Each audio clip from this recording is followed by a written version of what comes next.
নমস্কার, লাবণ্য রান্নাঘরে সবাইকে আরও একবার স্বাগত জানাই। আশা করি সবাই ভালো আছেন। গরমের দুপুরে কুমড়ো বড়ি দিয়ে যদি সবজি রান্না করা হয় তাহলে কিন্তু মন্দ হয় না। আজকে কুমড়ো বড়ি দিয়ে একটা সবজি রেসিপি শেয়ার করব। এটা খেতে কিন্তু খুবই ভালো হয়। তো কুমড়ো বড়ি দিয়ে সবজি করার জন্য আমি এখানে ফুলকপি নিয়েছি, ধুন্দল, গাজর, আলু, টমেটো নিয়েছি। কেটে পরিষ্কার করে ধুয়ে নিয়েছি, টমেটোর বীজ কিন্তু ফেলে দিয়েছি। আর কুমড়ো বড়ি অবশ্যই লাগবে। আদা নিয়েছি কয়েক টুকরা, আমি বেটে নেব।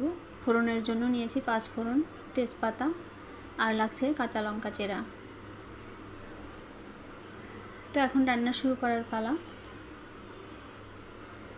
প্রথমে সামান্য তেল দিয়ে দিচ্ছি। কুমড়ো বড়িগুলো হালকা লাল করে ভেজে তুলে নেব।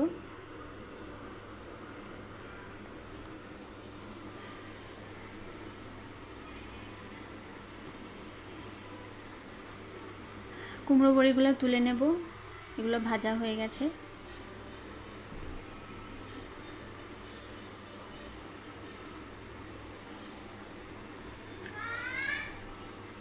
আমি আবারও তেল দিয়ে দিয়েছি, ফোড়নে দিয়ে দিচ্ছি পাঁচফোড়ন,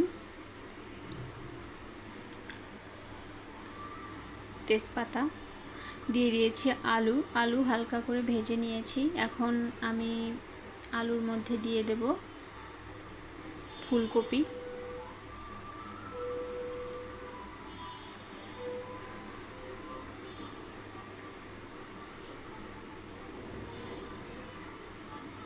দিয়ে দিচ্ছি পরিমাণ মতো লবণ।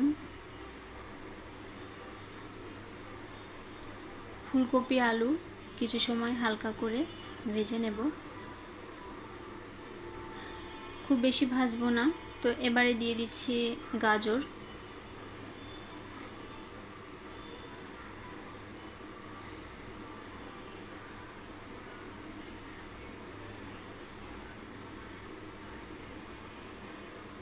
ঢাকা দিয়ে আমি কিছু সময় রান্না করব যাতে সবজিগুলো ভালোভাবে সেদ্ধ হয়ে যায়। এখন দিচ্ছি পরিমাণ মতো হলুদ,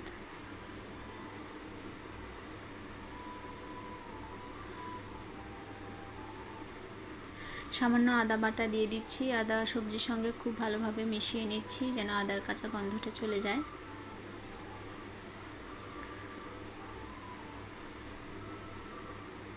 কাঁচা লঙ্কা চেরা দিচ্ছি, টমেটো দিচ্ছি আর দিয়ে দেব ধুন্দল খুব তাড়াতাড়ি সেদ্ধ হয়ে যায়, এই জন্য আমি আগে থেকে দিইনি।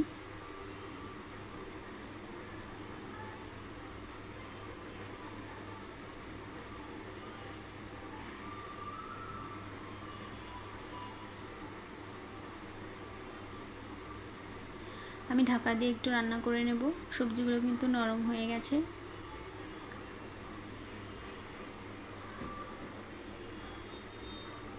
এখন আমি দিয়ে দিচ্ছি পরিমাণ মতো গরম জল।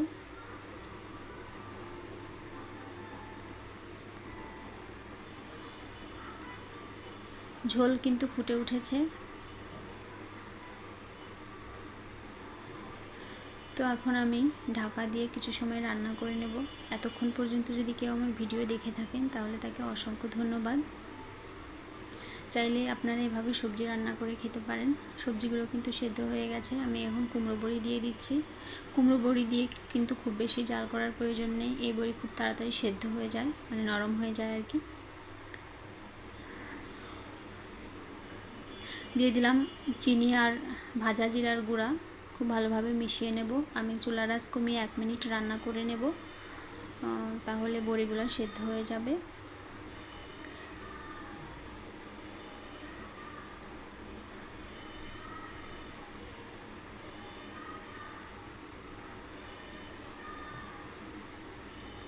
তো আমার রান্না কিন্তু হয়ে গেছে, এখন আমি নামিয়ে নেব।